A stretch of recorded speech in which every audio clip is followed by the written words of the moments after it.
كل آمن بالله وملائكته لا نفرق بين أحد من رسله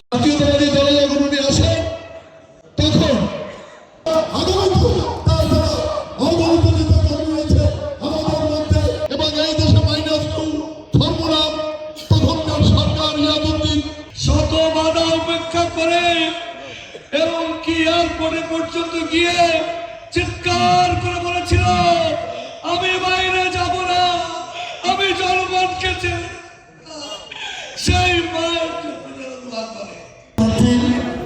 অধ্যক্ষ আলমগীর হোসেন সহ সমস্ত নেতৃবৃন্দ দোয়া মাহফিলে দাঁড়িয়ে আমি একটি কথা দিতে হবে, তাহলে আমরা দেশমাতার কিছু নুন হলেও আমরা পাবো। واغفر لنا وارحمنا على القوم الكافرين। প্রভু, আমরা নাদান, আমরা মূর্খ, আমরা গুনাহগার। মালিক, দেশনেত্রী বেগম খালেদা জিয়া আমাদের নেতা। এই দলটা নিরাপদ ছিলেন, এই দেশটা নিরাপদ ছিলেন। মহান মালিক